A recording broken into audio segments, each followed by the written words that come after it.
What's going on, YouTube? This is BMCool247.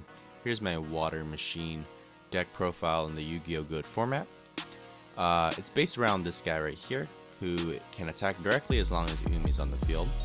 And with Umi's, or Legendary Ocean in this case, this effect, it can attack directly with 1700 attack. And one of the main combo pieces to this is, of course, having Legendary Ocean out, but there's also the level limit / gravity bind combo, which is limiting anyone level 4 or higher from attacking, essentially. But since Legendary Ocean lowers all water monsters by 1 star, we're able to be at 3 stars and still attack while your opponent is most likely still in defense. So with that said, let's go ahead and get into the card by card, but that's generally the gist of the deck. So first you're going to run 3 of these because you want to see him and you want to attack directly with him, because that's the main part of the deck. Mother Grizzly, 3 of, because you can search third of the deck maybe, especially searching the amphibious here. And it can also attack directly. Or not attack directly. It can also attack under gravity bind or level limit. So you probably don't want to attack unless it's safe, because you want to make sure it's kind of a defense, because your opponent does not want to attack into this because they know that you can get another water monster out. But yeah, it would have 1400 plus 200 attack with Legendary Ocean out. Tribe is obviously good, or an Ordean Goat decks. Nightmare Penguin, super underrated. In defense with Legendary Ocean out, 2000 defense, and it has a flip effect without having the words flip in the all caps on it, so it's not a flip effect monster, so if it gets knocked, it doesn't necessarily banish the other one from the deck as well. So yeah, and it gives a little 200 attack boost, which can go a long way and throw off your opponent for sure, because it's always overlooked, that little 200 attack boost. But essentially a great defense monster, so they attack into it. Not only do they most likely lose life points, but it also pops one back to their hand, which is sometimes better than even going to the grave. Penguin Soldier, I just threw in 1 because it just throws people off that you can return 2 monsters up to the hand.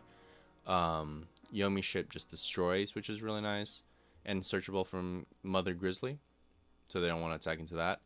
Sangan searches almost the whole deck.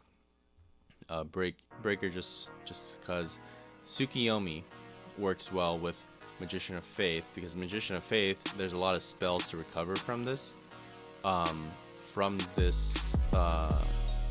build, so you definitely want to either Sook Magician of Faith back, maybe while Gravity Bind's out. You can definitely keep abusing that and just keep flipping her. You can Sook a Penguin Soldier or a Nightmare Penguin down, and you can keep abusing that. Maybe running 2 of these might be a good idea, but I'm putting it at 1 just for now, because that's not like the main part of the deck, but it's definitely a good engine. I might enter side DD Warrior Lady and put in 2 Sooks, so it's up to you. But like I said, yeah, Magician of Faith, definitely when Legendary Ocean is in the grave and you don't have any other ones, you can just get that back. Or where I'm about to get to, which I'll just get to right now, level lower limiter removal is the little spice that helps to boost Amphibious Bugroth. The reason I don't have it at 3 is just because it's not the win condition of the deck, because 1700 times 2, 34 is a great punch, but it's not going to win you the game. And you might, you need to make sure it can attack. The attack goes through first too.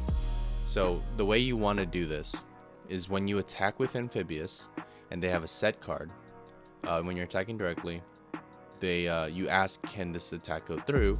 And if your opponent says yes, you can chain limiter removal during the damage step.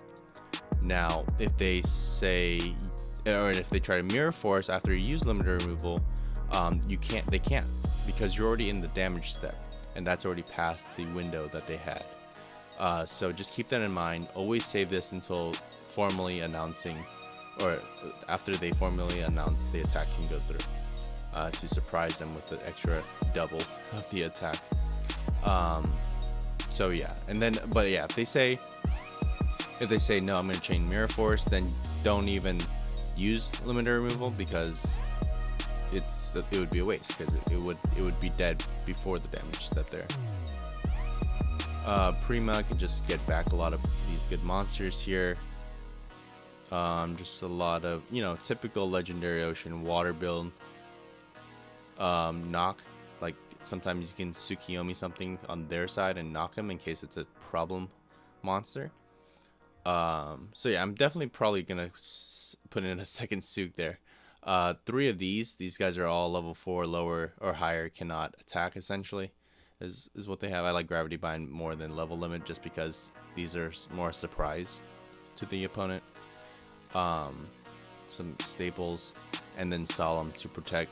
You're gonna always probably have Legendary Ocean and Level Limit or Gravity Bind out, so they're gonna use Heavy Storm when they get the chance. So that's why you're gonna have to use Solemn on that.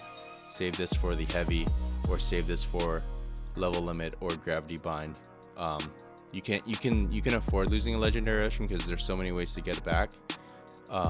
But just make sure these defense ones are covered, because that'll save you in the long run for sure.